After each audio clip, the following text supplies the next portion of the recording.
Hello, Forrester here, and welcome back to the channel. In this video, I'll be reviewing the Star Citizen ship, the Origin 600i Exploration. Star Citizen is currently in alpha testing, and the 600i is one of the flyable ships. The 600i Exploration is described as an expedition ship for between 2 and 5 crew. For those who've watched my other reviews, you'll know I'm a big fan of multi-crew ships. And with a few comments asking me to look at the 600i specifically, I was interested to check it out. I followed the usual format for this review, splitting into 5 sections, starting with a ship tour and deck flow, assessing combat performance, reviewing handling and visibility, looking at the operating and purchasing costs, and finally summarising. I've included timestamps in the video description to help navigate to each part of the review, and if you enjoy this review, please do subscribe to the channel if you aren't already. That helps you to be notified of future videos and helps me to grow the audience. Part 1. Ship Tour and Deck Layout. The 600i is split across 2 decks. There are 2 entry points, the forward elevator and the cargo elevator. So, starting with the upper floor, the bridge offers excellent visibility to the outside of the ship, one of the main features of the 600i. There's a pilot's chair in the centre and 2 co-pilot's chairs up front. At the back of the bridge there are 3 escape pods and an elevator which takes to the lower deck or to the surface to exit the ship. Moving further rear, there is a large feature of the star map, and there are 2 engineering stations. We couldn't get them working. Further back, there is an elevator which goes to the lower deck, and there is side access to what I will call the armory. This will be storage for weapons or armour in the future. And then at the rear of the upper deck is the featured bar area. Great visibility out to the top and to the back.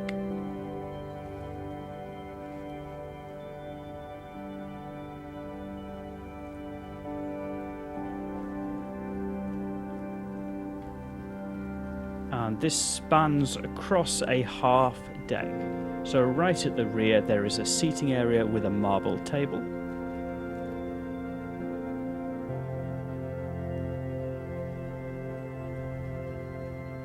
A second seating area.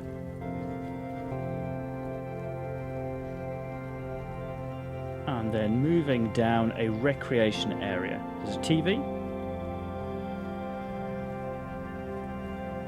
And a pool table, and the pool table is separated by this translucent glass. 600i does a really good job of making these feel like distinct spaces.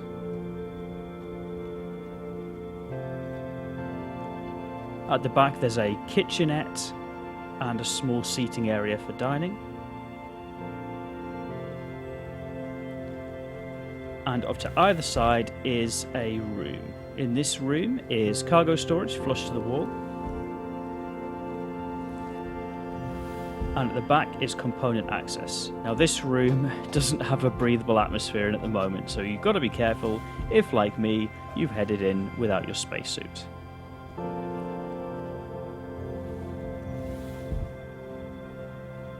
Across to the opposite side is a mirrored version of the exact same layout. Cargo flush to the side, and at the back engineering/component storage. So heading back to one of the elevators to show the lower deck. As I run across to the elevator, it's really nice to see the detail across the entire ship. So there's a mix of the nice crisp white colours with some of the decking and the wooden features. Really is a nice environment to be in. So this elevator only goes between the upper and lower decks. It does not exit the ship, unlike the elevator up front. So on the lower deck, moving towards the rear, there's a nice marbled feature on the wall. And this room, which contains 4 beds for the crew. I really like the use of wooden decking in this room. Further back, there's some additional wall cupboards and 4 escape pods for the crew. And this bathroom area. There's a male and female marked one. They're both identical.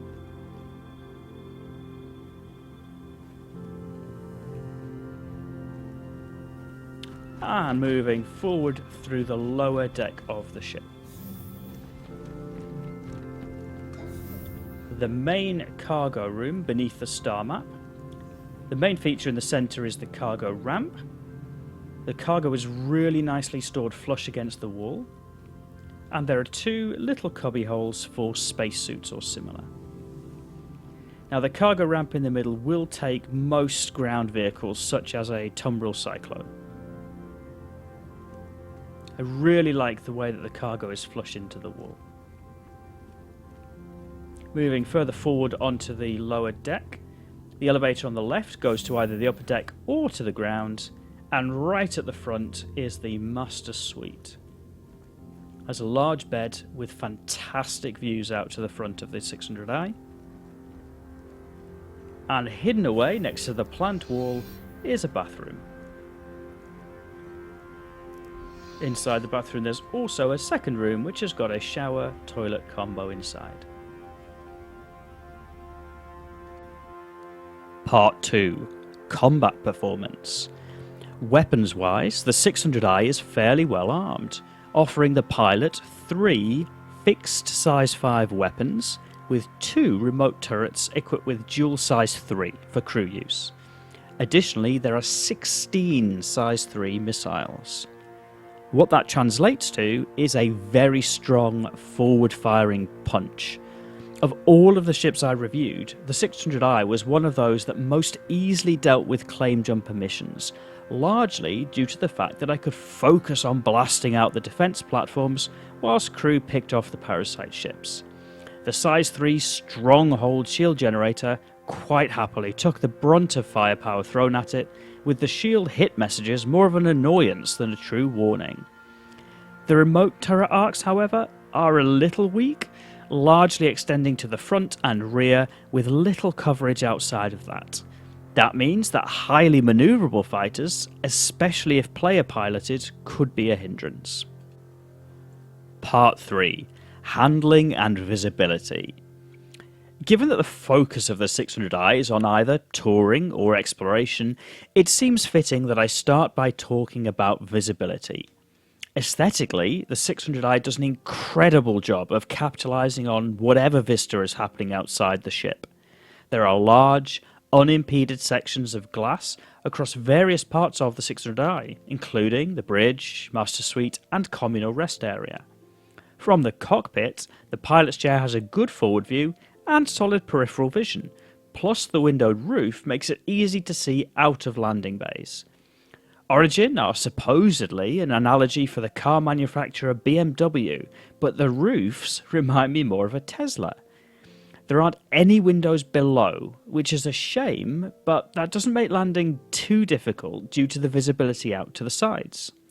Sadly, as I move on to talk about handling, the 600i doesn't so much handle as drift.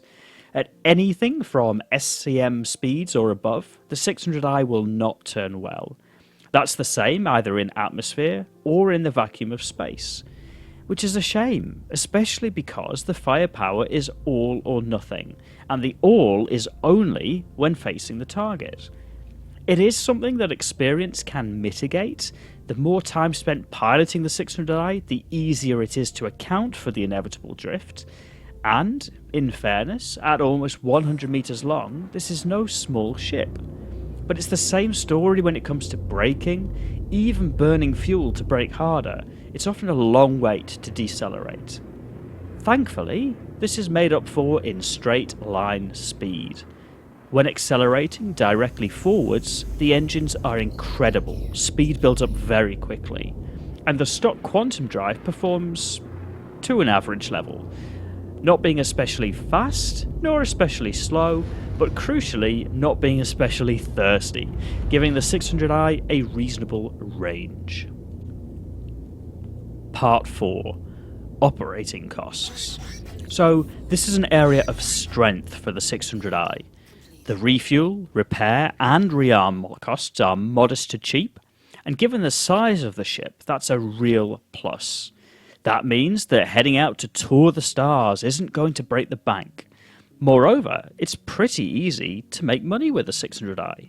You're unlikely to make a fortune, but should easily be able to cover costs. With 40 units of cargo storage neatly tucked away, the 600i can turn small profits on runs from A to B. And with ample physical space across the ship, really the only limit in chaining together box delivery missions is your own patience. The 600i will also happily do a number of combat missions. As mentioned earlier, the claim jumper missions are fairly quick and easy in the 600i and can be completed solo. So, all in all, surprisingly, the 600i rates fairly well for operating costs. I'd love to hear how owners use it in the verse. Let me know in the comments as I move on to Part 5, The Verdict.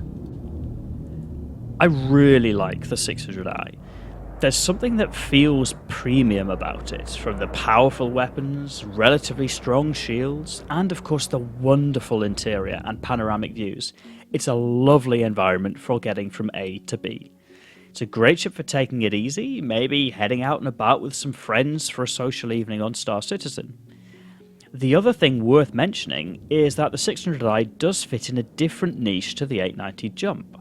Whilst the 600i is big, it's still a happy environment for a single player, whereas the 890 Jump feels like too much for a single player. If you didn't check out my 890 Jump review yet, it may be worth a look-see. So, what's the downside of the 600i? The price.